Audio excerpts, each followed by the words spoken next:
जय श्री राम। रामायण पाठ शुरू करते हैं। दोहा संख्या 209 से। जासु स्नेह सकोच बस राम प्रगट भई आई। जय हर ये नयन ने कबू निरखे नहीं अगाई।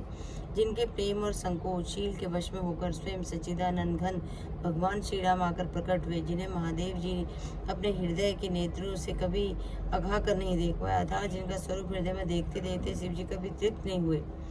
कीरति विदु तुम्हें कीन अनुपा, जय बसे राम प्रेम मृग रूपा।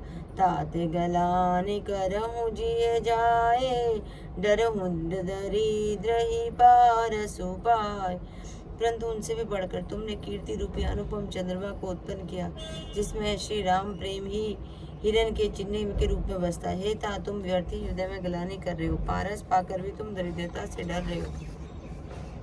सुनो भरत हमें झूठ न कही, उदासीन तापस बन रहे।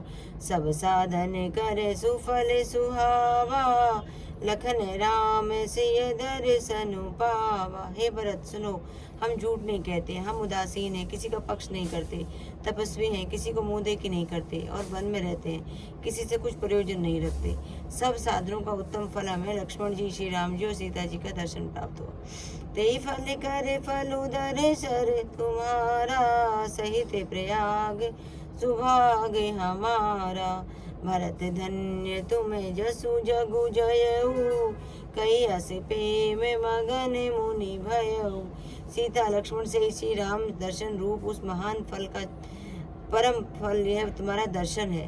प्रयाग समेत हमारा बड़ा भाग्य है। हे भरत तुम धन्य हो, तुमने अपने यश से जगत को जीत लिया है। ऐसा कहकर मुनि प्रेम में मग्न हो गए। सुनि मुनि बचन सभा सदे हरे से, साधु सराहि सुमन सुरेश्वर से। धन्य धन्य धुनि गगन पयागा, सुनि सुनि भरत मगन अनुरागा। भरद्वाज मुनि के वचन सुनकर सभासद हर्षित हो गए। साधु साधु कहकर सराहना करते हुए देवताओं ने फूल बरसाए। आकाश में प्रयागराज में धन्य धन्य की ध्वनि सुनकर भरत जी प्रेम मग्न हो रहे हैं। पुलक गात ही राम सिय, सजल सरोहर नैन। करी प्रणाम मुनि मंडली, बोले गद गद बहन। भरत जी का शरीर पुलकित है, हृदय में श्री सीताराम जी है और कमल के समान नेत्र प्रेमाश्रु के जल से भरे हुए। वे मुनियों के मंडलों को प्रणाम करके गदगद वचन बोले। मुनि समाज अरु तीरथ राजू, साझी सफत अघाई अकाजू। ऐ थल जो किचु कहे बनाई, ऐही समय अधिक न अगे अधमाई। मुनियों का समाज है और फिर तीर्थ राज है। यहाँ सच्ची सौगंध खाने से भी भरपूर हानि होती है। इस स्थान पे यदि कुछ बनाकर कहा जाए तो इसके समान बड़ा कोई दूसरा पाप और निश्चिता न होगी।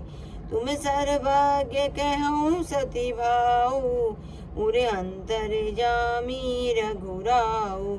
मोहिन मातु कर तब कर सोचू, नहीं दुख जिए जगु जानी है पोचू। मैं सच्चे भाव से कहता हूँ, आप सर्वज्ञ और श्री रघुनाथ जी हृदय के भीतर की यही जानने वाले हैं। मैं कुछ भी असत्य कहूँगा तो आपसे और उनसे छिपा नहीं रह सकता। मुझे माता कैकेयी की करने का कुछ भी सोच नहीं है और ना ही मेरे मन में इस बात का दुख है कि जगत मुझे नीच समझेगा।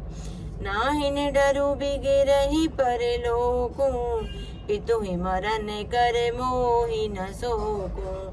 सुगत सुजा से भरी भुवन सुहाए, लक्ष्मण राम सरी से सुते पाए।